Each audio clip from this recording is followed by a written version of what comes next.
Дали предлогот за субвенционирање на приватни компании кои ќе помогнат во еднаквата етничка застапеност при вработување е нужна потреба или политички популизам?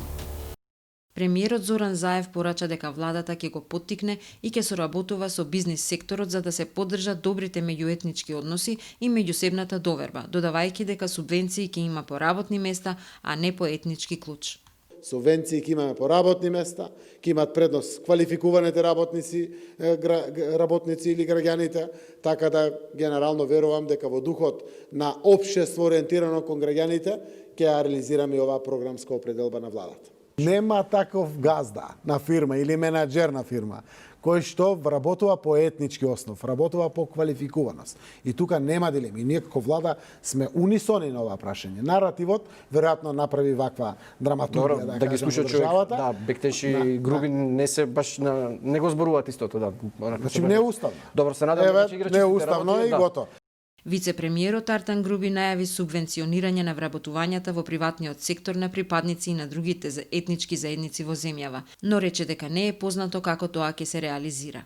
Етничкиот клуч е многу важен затоа што всушност така налага и Охридскиот рамковен договор и уставното начело за правична застапеност на сите заедници во земјава, но тоа не значи дека тоа ќе биде помал квалитет во однос на луѓето кои што ќе ги добијат работните места. Не е дискриминирачи, туку напротив е правична застапеност на сите заедници според уставното начело кое што го имаме. Не треба да се гледа тоа како унапредување само на албанците или само на македонците, туку важи и за срби, и за роми, и за власи, и за бошњаци, и за турци, и за сите други заедници. Адеми вели дека ДУИ не се интересира за албанците, туку за албанците членови во партијата. ДУИ се интересира за албанците на ДУИ, не за целиот албански народ. Тоест, он сака да ги вдоми тие луѓе кои што ќе му дадат гласот на машинерија. И министерот за економија Крешник Бектеши тврди дека државни пари ќе има за сите приватни фирми што ќе вработат лица од друга етничка припадност. Тоа значи за сите приватни компании што се управувани или се во собственост на друга етничка заедница, а вработува од другите етнички заедници, да бидат субвенционирани од страна на владата. Не значи дека само албанци, турци или македонци се работат во некоја одредена компанија. Тоа значи дека секој компании што се основани и раководени од албанец, ако во неговата компанија, приватна компанија, вработува македонец, тогаш ќе биде поддржан од страна на владата. Професорката Мирјана Најчевска посочува дека не треба да има различен третман кон луѓето поради одредена карактеристика меѓу која и да е етничка припадност, посебно кога станува збор за вработување во приватниот сектор. Тој кој што вработува, доколку постои сомнение дека вработил некого, му дал предност заради тоа што припаѓа на одредена етничка заедница, не на друга и слично, треба да докаже дека го вработил тој човек не заради неговата етничка припадност, туку заради тоа што ги има соодветните квалитети, вештини, знаење и искуство кои што се потребни за тоа работно место за кое што и го вработил. Вице-премиерот за економски прашања Фатмир Бютичи вели дека е неблагодарно јавните пари да се делат по етничка основа, односно дека професионалноста треба да биде клучен критериум. Јас се залагам за конкурентна економија, која што ќе биде конкурентна во нашата национална економија, во регионот и во светот. Во конкурентната економија нема место освен за компетентноста и професионалноста на луѓето. Лидерот на БЕСА, Билјал Касами, во интервју за 21 во емисијата Клик Плюс рече дека ако е за популизам, тој ќе каже дека приватните компании треба да работат на правична застапеност, но дека во реалноста ситуацијата е друга. Vlerësoj që shteti dhe qeveria duhet të insistoj në kuadër të ligjit për përdorimin e gjuhëve që edhe këto kompani të implementojnë gjuhën shqipe.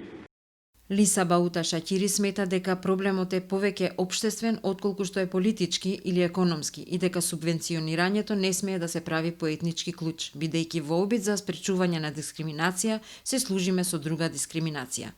Пристапот е многу лош.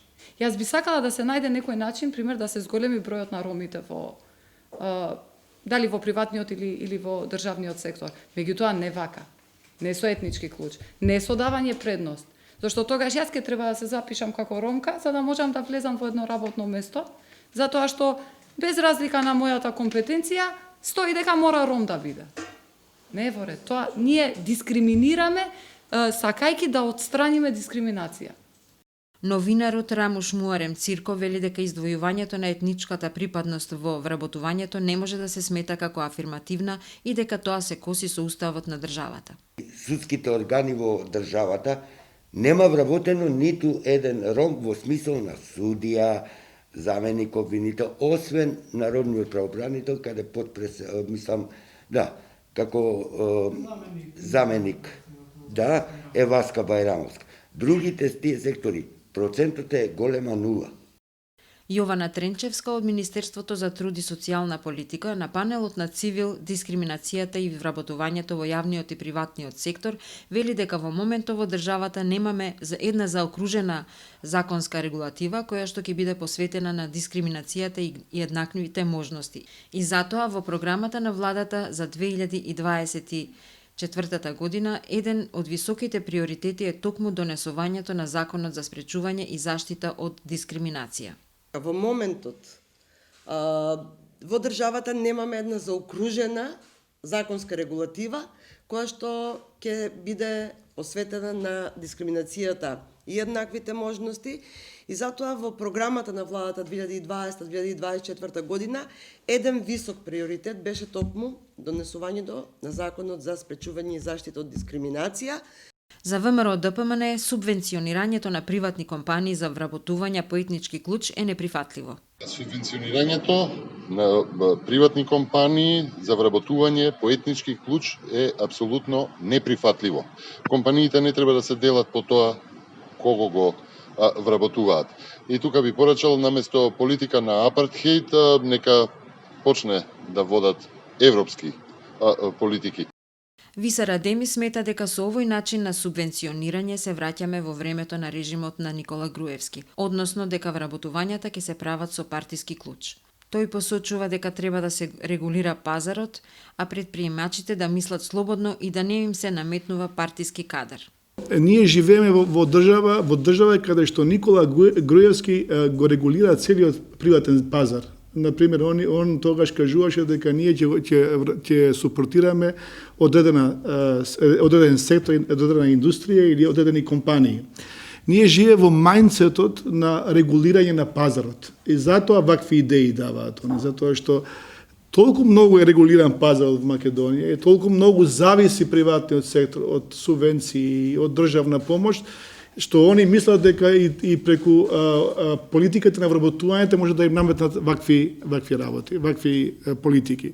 Ја мислам дека тоа е погрешен став. Мислам дека таа политика на ВМРО времето на Груевски, не сега, треба целосно да се уништи, да се дерегулира пазарот, треба слободно да мисли. Еден предприемач, еден човек кој што сака да му биде пазарот цел свет или барем регионот, не може ти да му наметнеш кадри партиски. Трета мајка за законот за антидискриминација. Дали конечно ќе биде изгласан во собранието на Република Северна Македонија?